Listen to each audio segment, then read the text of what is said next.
Hello students, welcome to my channel Neha Educare. आज हम शुरू करेंगे class 8th science chapter reproduction in animals. प्राणियों में जनन रिप्रोडक्शन के दो मुख्य तरीके होते हैं।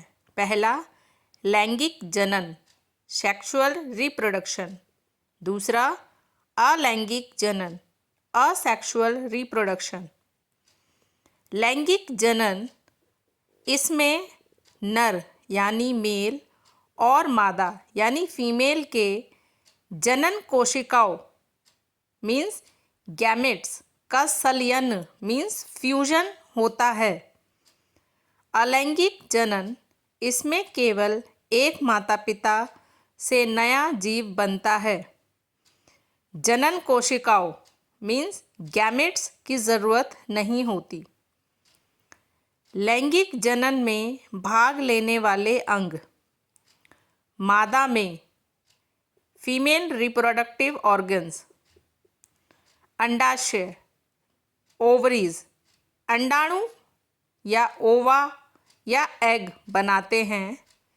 अंडवाहिनी ओविडक्ट्स या फैलोपियन ट्यूब अंडे को गर्भाशय तक पहुंचाती है। गर्भाशय यूट्रस भ्रूण का विकास यहीं होता है।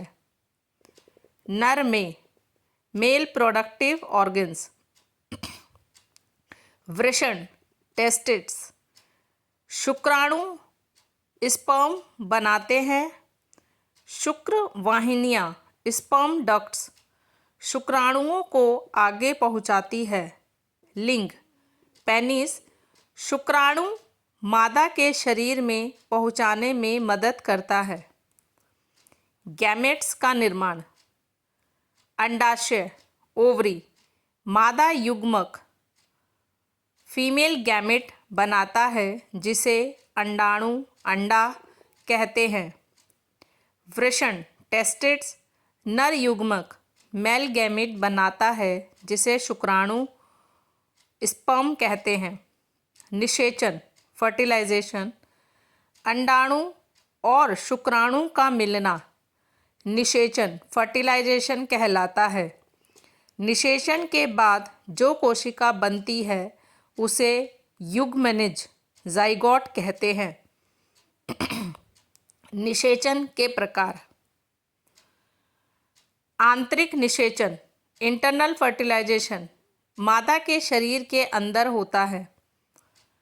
बाह्य निषेचन एक्सटर्नल फर्टिलाइजेशन मादा के शरीर के बाहर पानी में होता है।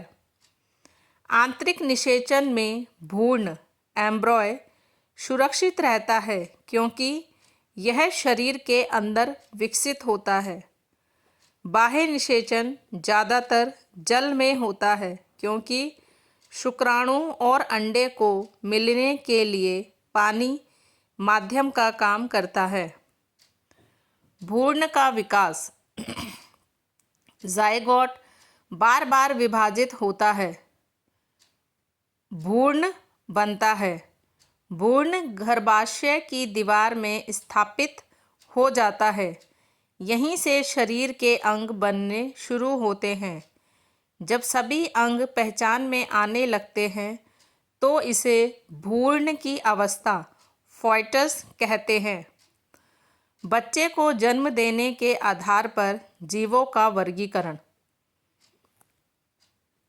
प्रकार विशेषता उदाहरण प्रकार जरायुज जीवित बच्चे देने वाले।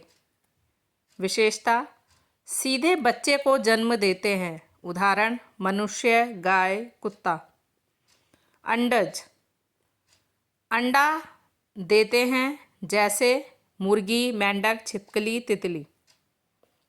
कार्यांतरण मेटामॉर्फोसिस जब लार्वा बड़े होकर पूर्ण विकसित जीव में बदलता है और उसके शरीर में बहुत बड़े परिवर्तन आते हैं तो इस प्रक्रिया को कार्यांतरण मेटामॉर्फोसिस कहते हैं।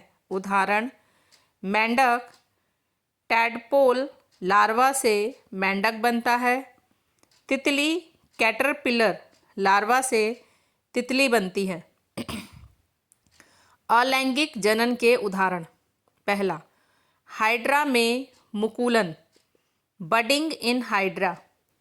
हाइड्रा के शरीर पर कली बड बनती है, वही बड़ा होकर नया जीव बन जाता है। दूसरा, अमीबा में द्विखंडन, binary fusion in amoeba. Amoeba खुद को 2 भागों में बांट लेता है और 1 से 2 जीव बन जाता है। अलैंगिक जनन में गैमेट्स की ज़रूरत नहीं होती, एक ही जीव से संतान बनती है। संतान माता पिता की कॉपी होती है। सारांश, जनन जीवों में नए जीव बनाने की प्रक्रिया है। लैंगिक जनन में मादा और नर कोशिकाएं मिलती है।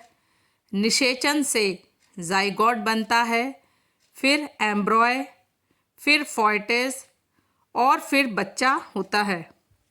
जीव अंडे देने वाले ओविपोरस या सीधा बच्चा देने वाले विविपोरस हो सकते हैं। हाइड्रा और अमीबा अलैंगिक जनन से बढ़ते हैं। मेंढक और तितली में कायांतरण होता है। Thank you. अगर आपको वीडियो पसंद आता है तो मेरे चैनल नेहा एडुकेयर को लाइक, शेयर और सब्सक्राइब करें।